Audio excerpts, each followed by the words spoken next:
I just want to preface this by saying that this is a very different session, in the sense that we've been so privileged to have had open office hours, looking at doing research online, using Amazon Turk, using PsychoPy 3. Yeah, we've had a series of wonderful, wonderful open office hours. This one is different from all of the office hours that have preceded. And it's different in the sense that it actually discusses issues that concern many of us whose research may have just come to a pause on March 13th. And I will now share my screen and start with a presentation. Though this looks like a formal presentation, actually we definitely invite you to ask questions. Caitlin, as always, will monitoring, doing a wonderful job monitoring the questions in the chat. And you can ask questions as we go, or leave them until the very end. So I thought I'll start very briefly, just by going back to what our Words in the World initiative, short project, is about. And so when this whole thing started, we said, okay, we've learned so much about language and mind, language and the brain, the mental lexicon. What we want to know is how research is done in the real world.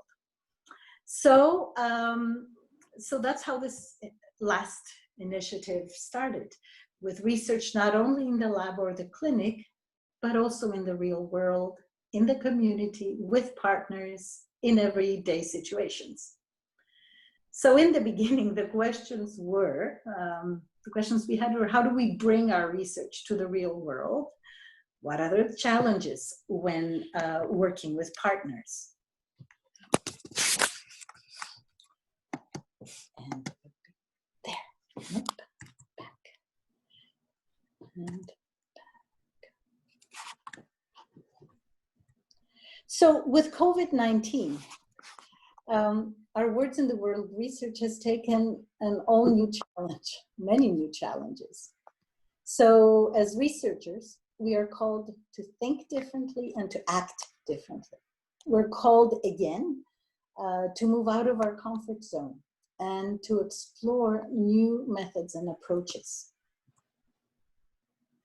So running experiments at a distance, in real time, through telemonitoring, using or Skype or other platforms, because that's what we're actually looking at. There's a whole bunch of questions that come with this change in research. So we're wondering what our possible concerns might be, or pitfalls. We're wondering what are possible red flags for an ethics committee, how we can best prepare, and also what are best practices. So having all of this in mind, we thought it would be great if we had a senior research ethics lawyer with us today. We're fortunate, very fortunate, to have Maître Anik Nolet, a lawyer with a master's degree in health law from Sherbrooke University and a specialization in clinical and research ethics. She was with our research center, the Center for Interdisciplinary Research and Rehabilitation. Yes, I was translating from French. And she was essentially the one who started our research ethics committee and was with us from 2002 until 2019. She's now a senior research ethics advisor at the CIUSSS du Centre-Sud-de-l'Île-de-Montréal. So this is one of the constituencies, health constituencies in Quebec, one of the largest ones actually. So Anik, thank you very much for being with us, and I turn it over to you. Thank you, Eva. Hello, everyone.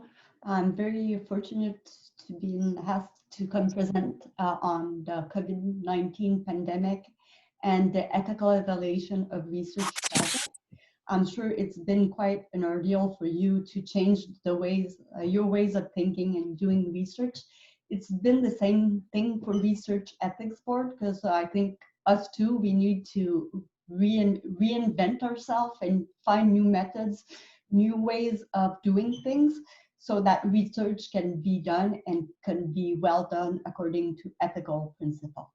So I'm French Canadian, so I might look for some of my words. I'm very sorry in advance.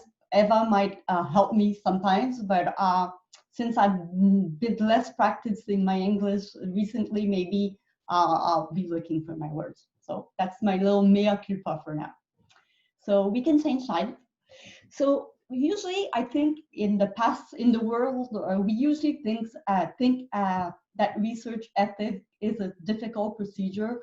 I think we're often seen as the dead at the end of the process. You know, the person with the black cape and the hook. That's not my way of thinking. My way of thinking is that ethics should be a dialogue with researcher. It should work together. So ethics boards and researchers should work together to find solutions so that a research project may take place and may occur. I know a lot of ethics committee in the past are seen as police state or stuff like that. For me, it's not the philosophy I've been putting forth at CRIR and where I'm working now. I think, as I say, we should uh, do our best so that the research project can be done and find solution or way of doing things to help researcher within their project. So I wanted to start with that slide. So usually we can define research ethics in three ways. The first way is a norm of conduct, so that distinguish between acceptable and unacceptable behavior practice in the research field. For me, that is not ethics. It's more conformity. So you're doing this right, or you're doing this, you're doing not right. Ethics is more in a gray zone for me. So that definition of ethics is not my definition. It might also be seen as a standard of conduct, a form of deontology for researcher. If we interpret ethics that way, we're interpreting really as right and wrong also. So that's not the way I see ethics. For me, ethics is a set of guidelines for conduct designed, yes, to regulate the conduct of human research participants to assure the dignity and integrity of that is physical and psychological are preserved. So for me, research ethic is a reflective ethic. It's a dialogue between two partners that works end in end to make sure that a project is done appropriately and that ensure the dignity and the integrity of the participant. So usually I'm going to talk about ethical principle taken in consideration by Research Ethics Board. And since I'm in Canada, in Montreal, I'm going to talk about the Canadian experience. So in the Canadian context, the Bible or the core document that not regulate, but that helps Research Ethics Board do their job is called the Three Council Policy Statements on Ethical Conduct for Research Involving Humans. The abbreviation is TCPC2. There's been a lot of versions. The last version is 2018. So in this policy, the respect for human dignity is the core value, and that core value is expressed in three main principles. So the respect for persons, we think about informed consent, we think about confidentiality, we think about privacy.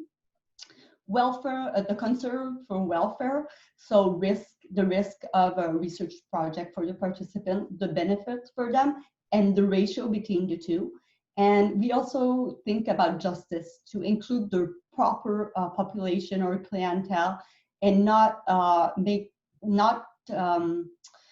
limit some research to some clientele and not doing research with other. In the past, there's been a lot of no research with pregnant women or children, and with time, we been tried to introduce more and more and more. Now in 2020, I think it's not an exception, it's the core, but doing research with everybody is the main objective. So the role of the REB is make sure that we're doing research appropriately and taking the participant in consideration. So to make sure that situations such as given in those images do not occur.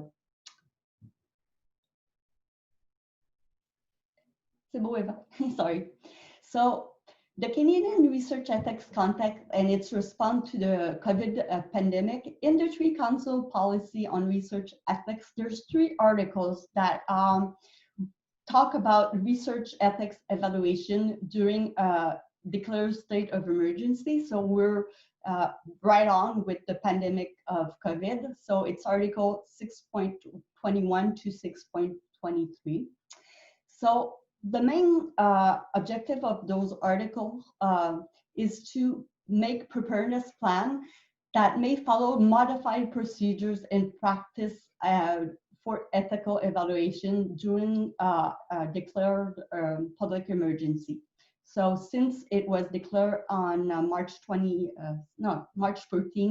COVID-19 falls really within that framework. So we can, and we've been asked to modify some procedural procedures of evaluation. So where I work, we modified the timeline of the ethical evaluation, usually for the triple evaluation, so that is scientific, the feasibility within the domain or within the institution of the project, and the ethical evaluation. It may take up to a month or 2 weeks or a month. We try to limit the ethical evaluation to 5 days when we have a scientific evaluation and the institution make sure that the project is feasible in that environment or institution. We also looked at modified quorum for project over minimal risk. So instead of having a big committee, we're making sure that we have the members who have the scientific and competency to evaluate the project and not make sure that, so that kinds of help the fast forward the evaluation. And we also made a change. Usually a project is needed to be evaluated by the REB of that institution. With COVID-19, we open a bit more and we're able, if the another ethics committee within the province has a better expertise to evaluate the project, we then open the evaluation to such a committee.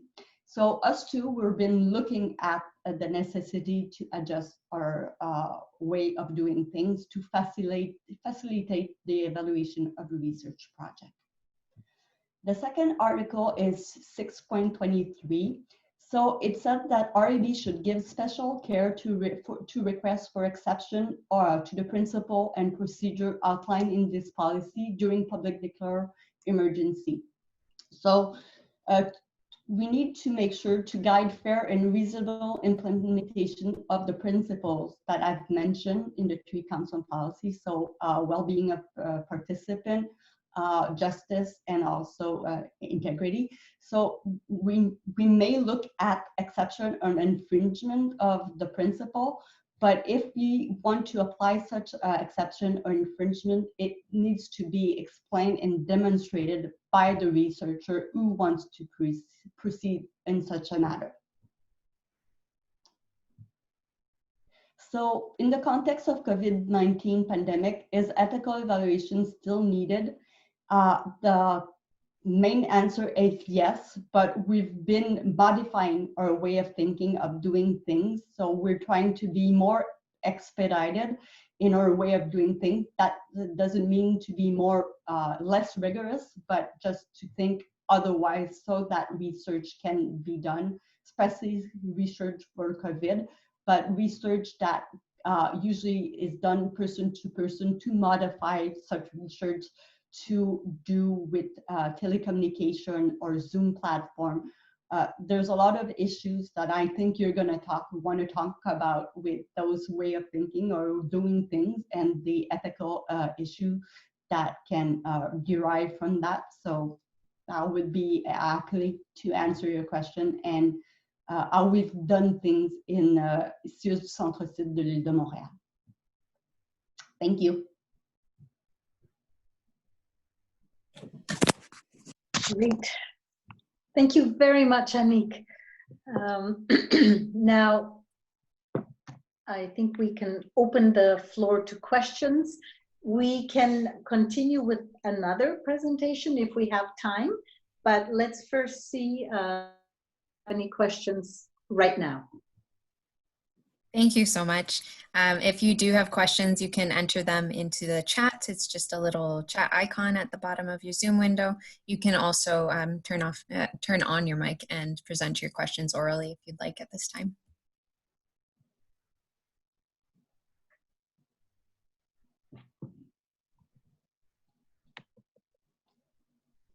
I might have a question to ask you. What has been the most difficulties you've been facing to the way to translate your research, especially doing research with a clientele, people having aphasia? Is there a research or ethical dilemma? Do you think it's harder for you to do research with a medium? Is it a barrier for the participant? Is it easier for them to participate since you're not there with them? So maybe we can discuss that.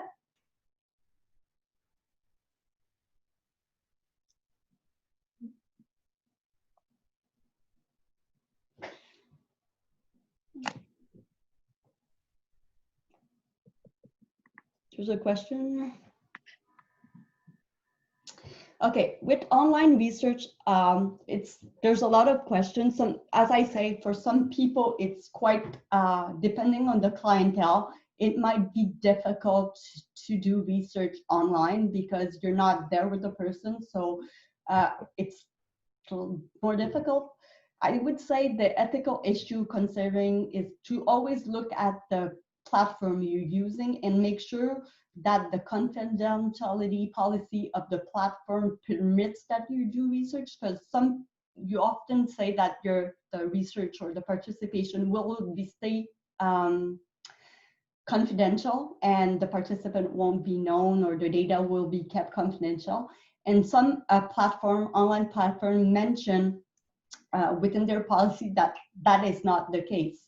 So as a researcher, if you want to make sure that you're stating or informing quite adequately your participant, you always need to make sure that your platform is secured.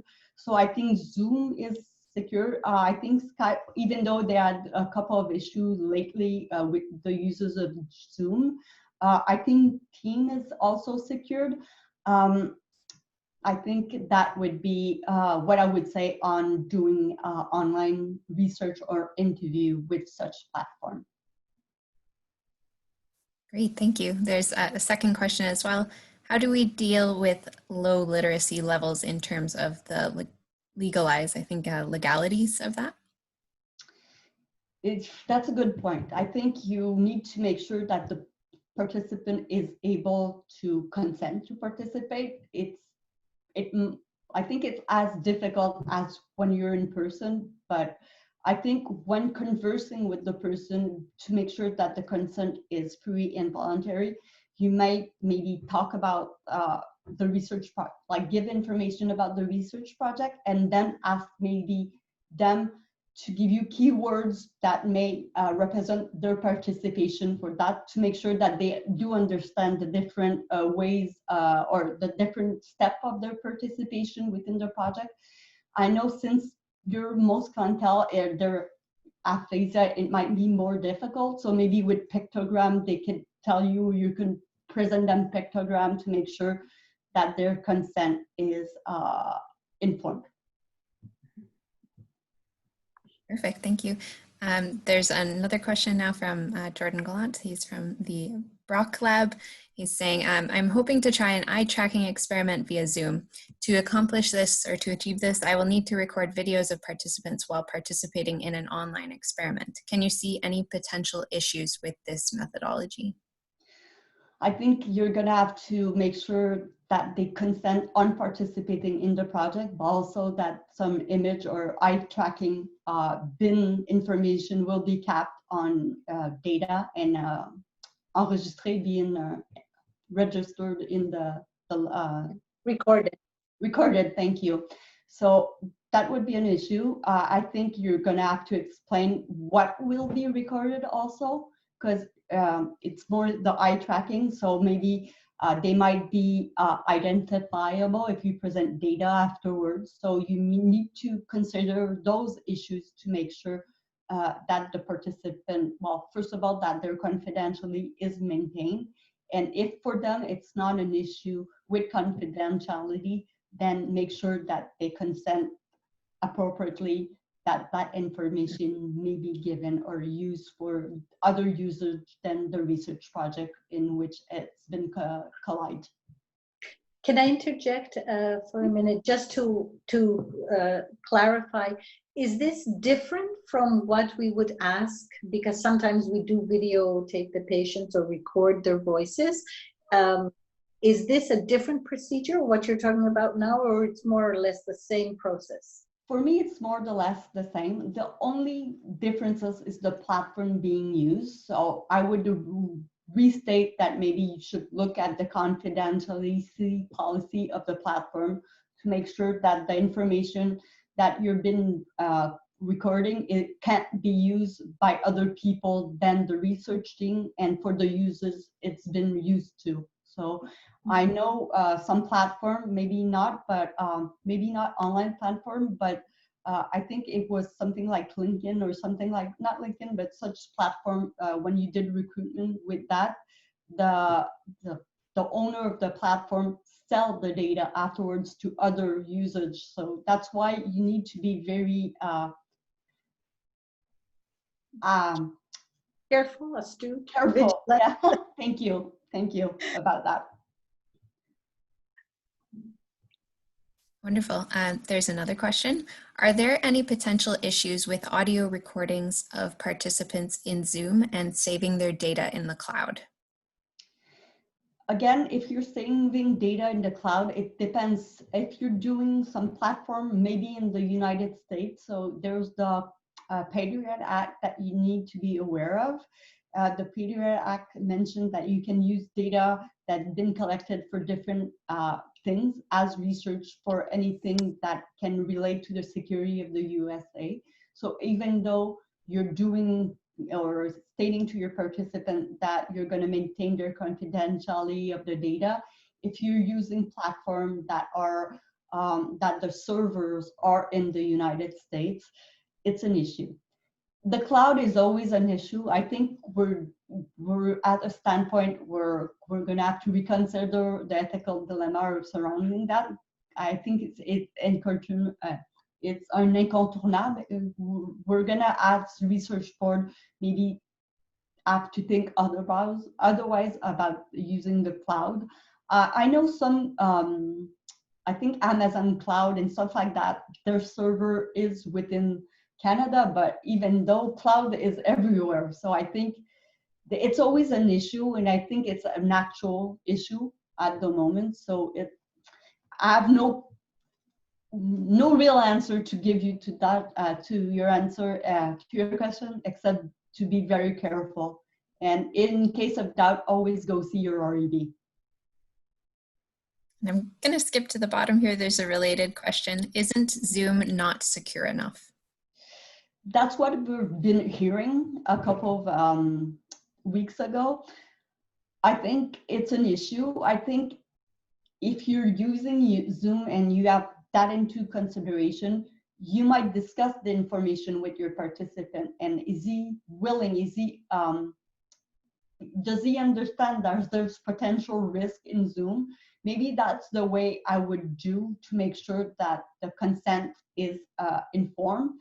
and to make sure that if you want to use Zoom, the other person on the other line is aware of some issues. Maybe for them it's not an issue. So that's the way I would say.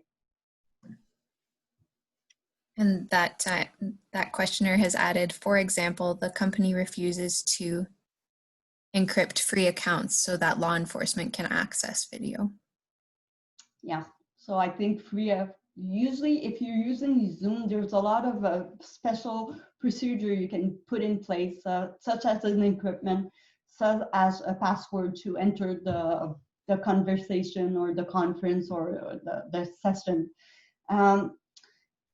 It's not the most optimal way to do research within confidentially. I won't say the contrary, but if you as a researcher take special procedure to put in place to make sure that the information you're gathering through Zoom is properly dated and stored afterwards, it's properly gathered, it might be destroyed afterward. Maybe I think a lot of ethical committee at the moment do accept the Zoom possibility with those considerations taken into account. Thank you. There's yet another related question. If people are on video in their homes, it's possible that a family member might walk in and be on video as well, but they would not have consented to be on video. Would this be an issue if it were a child who walked in and was now on recorded video? It's quite an issue because a lot of states mention that child pictures of child cannot be taken without the parental or the consent of the person. So yes, or can not be used afterwards. So yes, it would be an issue. I think it would be, as a researcher, I would inform the participant to make sure that the environment where he's taking part in the research is he's alone, or if he's not alone, that the people around him, surrounding him, are aware that they might be captured within a screen or stuff like that. So, but I would recommend, since a participation should be confidential and should be one-on-one with the researcher when you're in person to person, I would recommend to do the same thing and ask your participant to oblige by those ways when you're doing research online. Great, thank you. Paulina asks, are there better video conferencing platforms that you could recommend? Actually, I'm not the IT person, so I would maybe ask your IT department for such an answer. I think they would be more reliable with their answer than that. I know Zoom, a lot of people use Zoom. I'm not sure if it's better than, not Zoom, Teams. I'm not sure it's better than Zoom. I wouldn't go with FaceTime or FaceApp. So for me, that's more of an issue, but make sure that to look at the confidentiality policy. And again, if you have an issue, ask your IT department. Fantastic. So we're just going to move up to a question I skipped earlier, and it's from Sue Becker. As Vice Chair of MRAB, we are flooded with requests for amendments to move research online. Often researchers don't understand how many aspects of their protocol will have to change. For instance, means of recruitment, consent, compensation. Do you have any resources for ethical conduct of online research that would help researchers through the ethics application process? That's a good question. I'm not sure I have a great answer. I think the TCPC2 issued within Canada, it issued some norms or signification to what is important. I know a lot of ethical committees mention to their researcher that when you're passing to person to online, if it's for the safety of the participant, they do not need to go through ethics. Just mentioned within their annual renewal.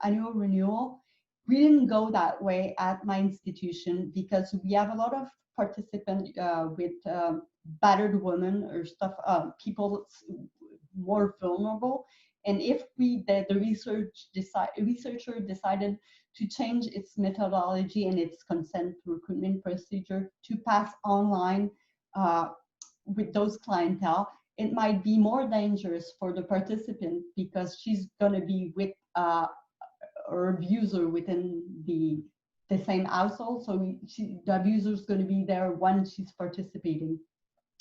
So I would, it doesn't quite answer your question because I did a side with, but maybe for ethical resource, I would go to the TCPC2. There's a special, if you're in Canada, there's a special section on COVID and stuff like that.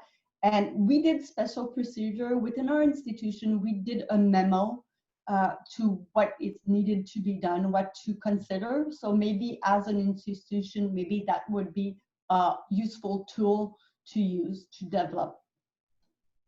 But I don't know an official tool for such, except the TCPC2. Anik, can that be shared, this tool that you just spoke about? Sure, well, sure, if it's appropriate. It's more like with data, delays of evaluation and what we do, but sure, I could share it with people. It might not quite answer the question, but I'm thinking of, with the question, I'm thinking of developing with my institution such a tool. So when I will develop the tool, I will give it to you. So thank you for the question, because you're going to help me develop better procedure for my institution that I can translate to you afterwards. Wonderful. There's a comment that came in addressing the video questions, and it just says, in developmental research, parents and guardians are often asked to review the video before consenting its use. That could address issues of some unexpected events and context of recordings. Yeah. Yes, it can. Especially you can maybe be aware of a special situation, especially with an infant that might be problematic. As a researcher and as a citoyen, sorry, I'm looking for my word, but citizen of a country, I think if you see a situation of abuse with a child, you need to report it. So I think it's the same thing as if you would be within person to person, but I guess it wouldn't be the same thing, because when you're doing your project, you would be in a special lab or something like that, and now you're within the owns of the individual. So it's an issue, I think. But the safety of a child within Canadian law is always primordial, and you cannot neglect that. If I may interject, however, if the video is actually shown to the family before going back to the researcher to be used, then that is almost, and I think that's one of the points that that are being made. Then we alleviate the problem of, oh, can we use that video or not? The family has actually looked at it and given consent.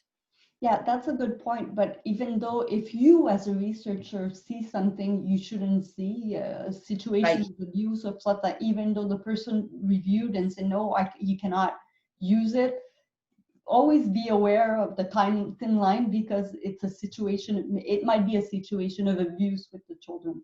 That was more my point. Yes. There's another question here. I designed an online experiment with introductory slides presenting the task. Can I add a slide asking the participants to confirm what they understood, that they understood the task, and accept to participate by typing a key, for example, Y for yes? Is it equivalent to signing a paper? Yes, it can be, but you have to make sure that the person does understand. So signing a paper, you may have an interaction with the person. I would maybe present that situation to your REB. Some people might ask to, or some REB might ask you to put an additional step, maybe to ask the participant to maybe did a quite little resume of what they understand, to make sure that they do understand, especially with your clientele, I would say. But yeah. Otherwise, if it's not the comprehension issue is not an issue, I would say yes.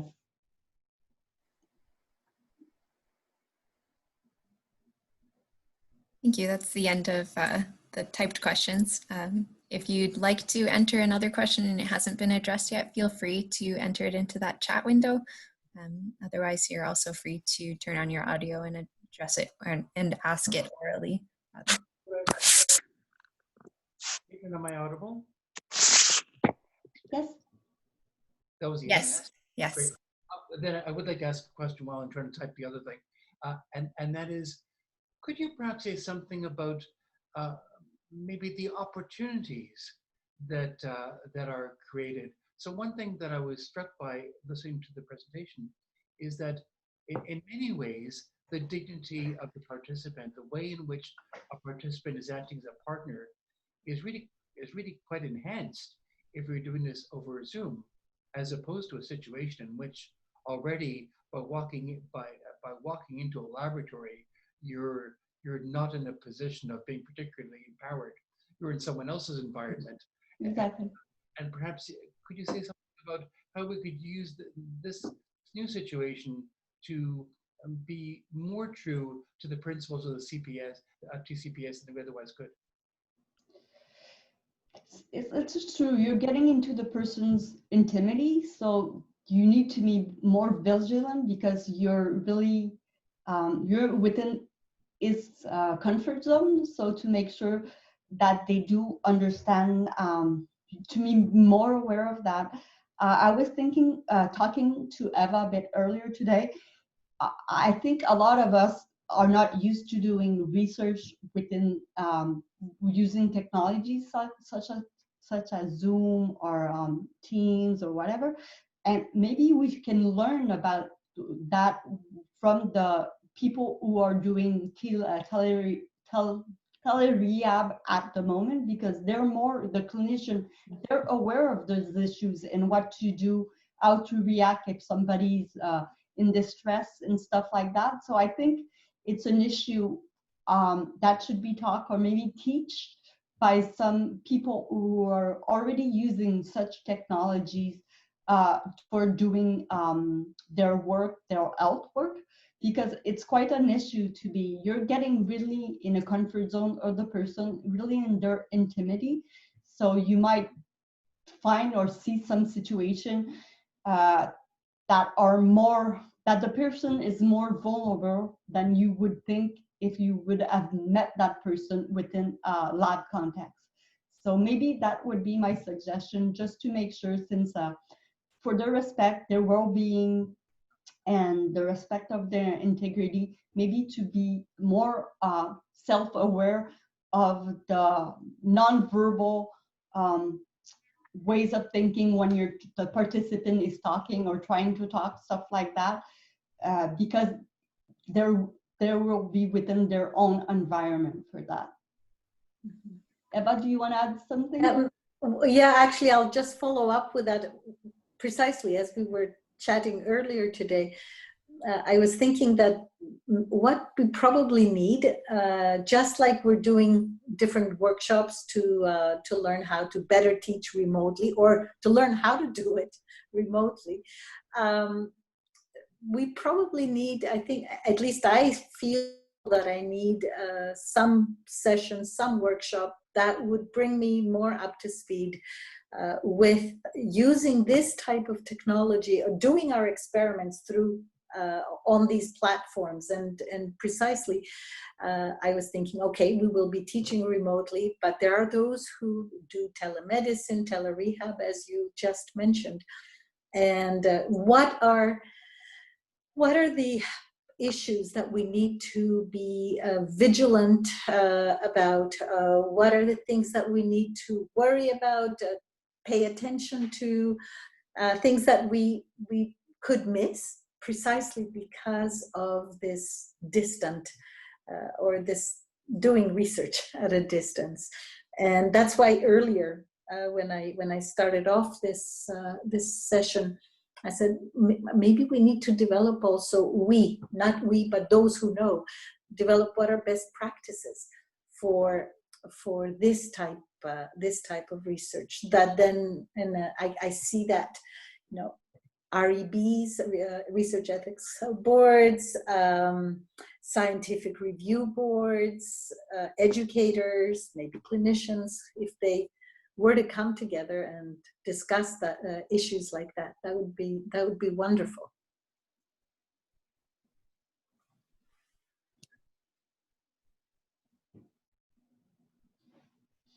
And I see, yeah, and then once materials are prepared, then those can be shared. I think you know, we were all caught by surprise. There's no way of doing things right at the moment. We're going to do our best and everything are going forward, but there's no good ways or bad ways to do it. It's like it would on apprend par expérience. Sorry, I'm looking for help. We learn through experience. Thank you. Now, maybe I will, if I could add to this, and I'm also watching the time, we have time. Yes, there are lots of issues of concern, but if I flip the coin, I could see it also as opportunities to do different. And you know, whether that is reaching out to people who are now isolated, who feel that they can participate in an experiment, even though they're at their own home. Issues like that could actually help alleviate some problems that are inherent to the current context. Okay. And we are definitely, I find I'm learning through this process how to do differently. And that is, I find that very useful. I find it enriching, actually. There's a lot of projects where I work with clienteles that are aged people, that they're doing Zoom conference and stuff like that, and that helps them get less isolated because of the pandemic. So it's one thing to do research for COVID, for doing research, but I think it might be doing research or participating in a project for people at the moment, maybe therapeutical, because they're not concerned or not always thinking about COVID, they're thinking something else. So it might be seen in such a way. So you might take that experience and not only enrich your project, but help people deal with the COVID pandemic. Okay, there's another question that has come up. It's, can you say more about the legalities of online storage and where the server is located? If we are evaluating secure and encrypted cloud storage, what are some of the considerations, particularly for videos? It's an issue, like the conservation of data is always an issue. You're doing online, you're using a server. I think the legality is making sure that you're using the best way to secure the information and make sure that, because as a researcher, you're responsible for that. There's always somebody that might act or do stuff like that. I think that's the reality. It's a reality that we are all confronted. But I think as a researcher, you need to make sure, like, do your own research on the platforms or the cloud you're using to make sure the information. If you're doing encryption, you're using different codes, you put place a lot of mechanism to ensure confidentiality. I think we cannot ask more. Very good. Furthering to Gary's question, do you think there are circumstances when online research methodologies would actually be ethically preferable to those which are lab-based? In some cases, it might be. In some cases, because maybe in some cases, like being with the researcher may hinder the participant to answer freely the questions or doing the interview. So sometimes it might be a facilitator to do, because of the distance you're having. I think it depends on the participation. It depends on the team of the project. But I think even after COVID, it should be a way maybe to continue doing research, because you also can access people that are not localized within the same frame as you are. So if you're doing a project and you want to have a more conception, a more bigger conception of the reality within a province or within like urban cities and rural zones, and it might be an impact. It might be more interesting to do it via Zoom or via a platform online, because you're going to be more able to access different zone of participant and different realities that they're facing. Is it ever possible that online data collection is truly anonymous? Some of us don't typically collect identifiable information. I think not. I think you may think that it's not identifiable, but with all of the cross data bank and the cross tailing of data, I'm not sure that we can always assure it's going to be anonymous in our time, even though we try to our best to make sure it is, and to inform our participants of such things. But I think if we want to be honest, I think it's within our days with the big data and stuff like that, it's no more a reality. And Gary asks, do you know anything about the university insurance implications for research that is done online? Would participants still be covered by the university's insurance while doing the experiment?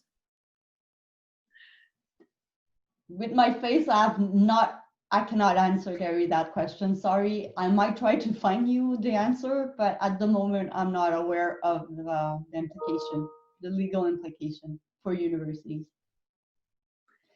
Gary, may I interject? So what you mean is, let's say the experiment is done at their home, and while doing the experiment, they become progressively sadder and sadder, and they have some kind of an incident.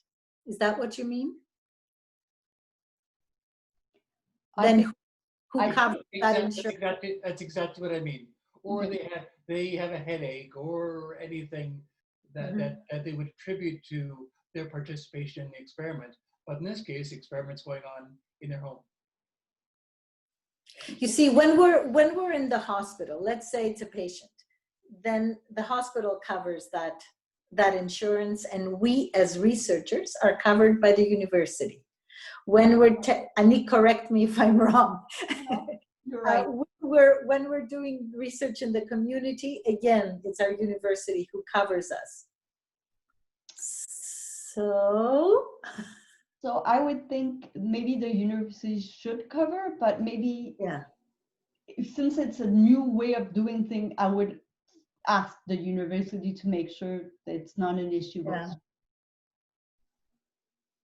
I'd be surprised if they said no, actually, because it's like doing research in the community. I'd be surprised also, but we never know. So that's right. I'll make sure that you have the right information.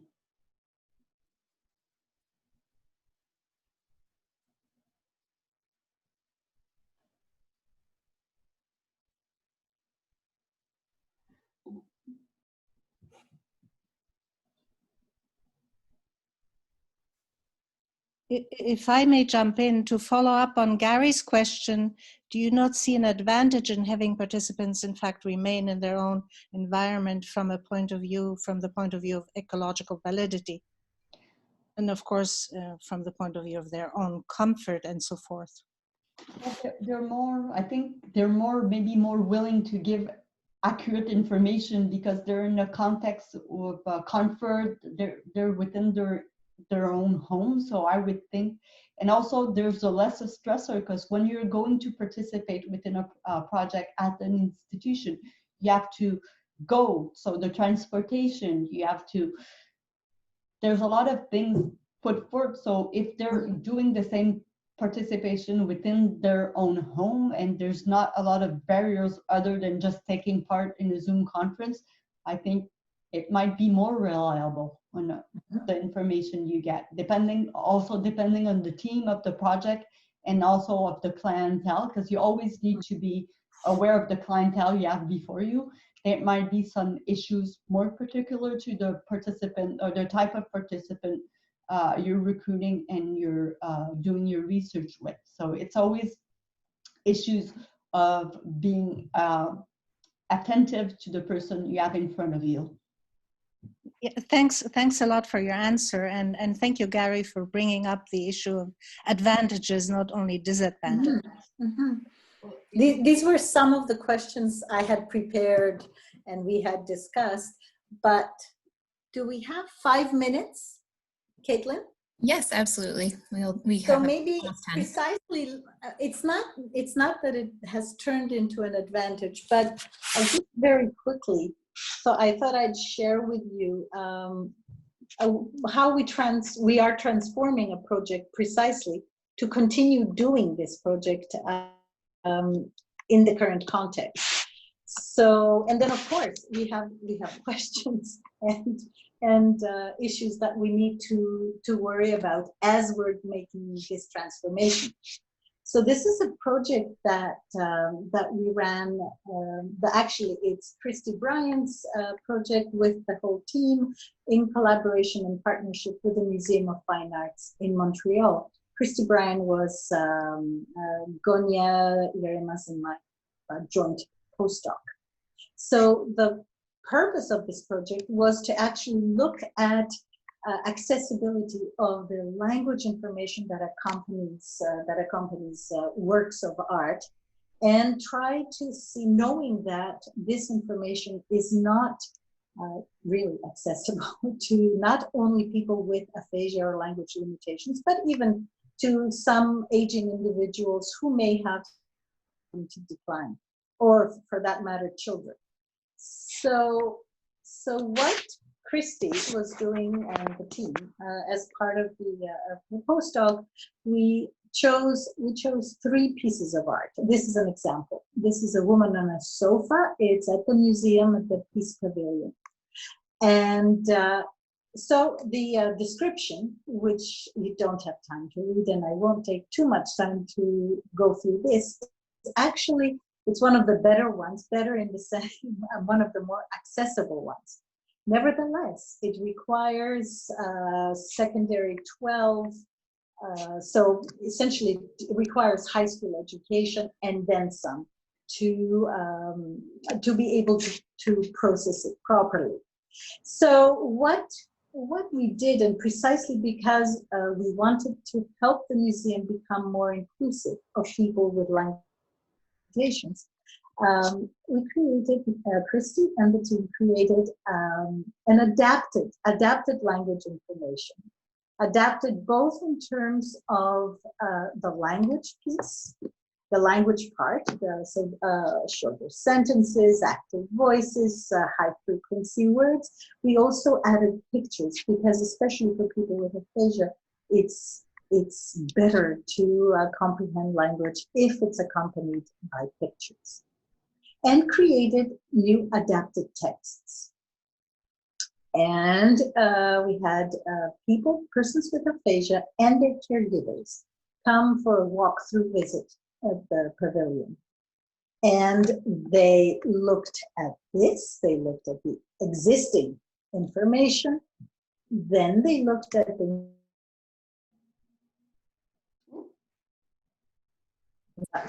then We lost you for a second, Eva. You lost me, yes, there was an incoming call, I'm so sorry. So they looked at the existing text, they looked at the adapted text, and then they answered the questionnaire asking them, do you think first asking them about the existing text and then about the adapted text. And as you can probably imagine, everybody, including their caregivers, said they preferred the adapted test. So then COVID-19 began and the walkthroughs had to stop. So what we thought precisely before, this was kind of the what it looked like.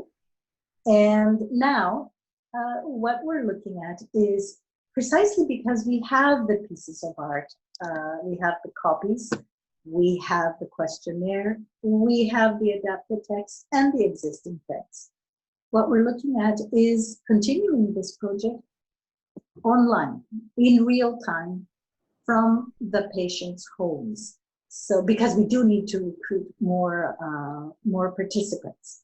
And so this is how this, and in fact, as we are contacting and speaking to people about precisely doing this project from home, we're getting a very positive that among other things says, oh, that's great. I get to go to have a kind of a virtual tour of the museum. And we are indeed discussing with the museum the creation of virtual tours and, of course, more research projects.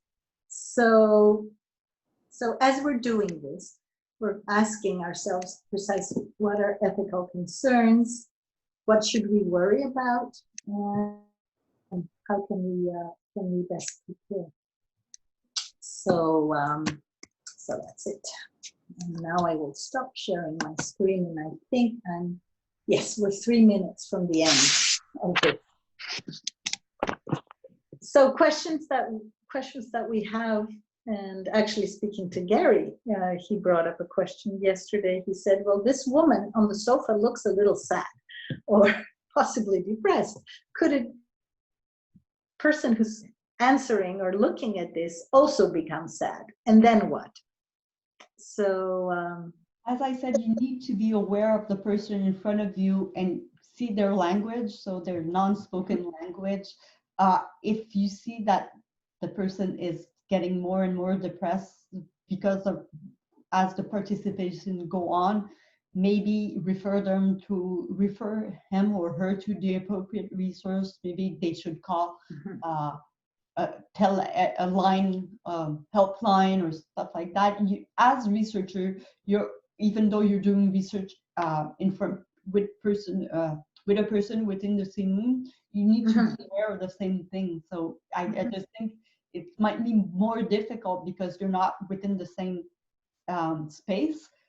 But I think it's an issue, and you need to be attentive to the participant, the behavior of the participant in front of you, online or offline.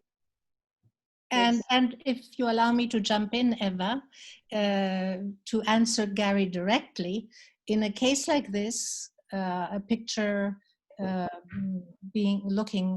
person in the picture looking sad and creating a sort of depressing environment, one can always move on to another work of art, because we indeed are worked with 3 different works of art. So one just moves on to something else. Of course, yes. Of course. Yeah. But actually, as we come to the end of this session, I'm thinking we probably need some task force that will actually look at these questions, look at these issues, and maybe establish some kind of set of guidelines or a set of links that could guide researchers and students, of course, as we move into this type of different research. That's a good point. I think I'm going to, after this conference, within the next week, I think for me and my institution, I think I'm going to work on such guidelines. That might be helpful. Right. So when I will be done, I might communicate the information to Eva, and she might pass it on to you guys. Yeah, perfect. Thank you. Yes, and if anyone else has already developed some kind of guidelines or some resources is regarding these topics at their institutions. If you are willing and interested in sharing, you can always send it to the Words in the World Grant at Gmail address. That would be the perfect place for us to take it and then put it onto the website if you consent to our doing so.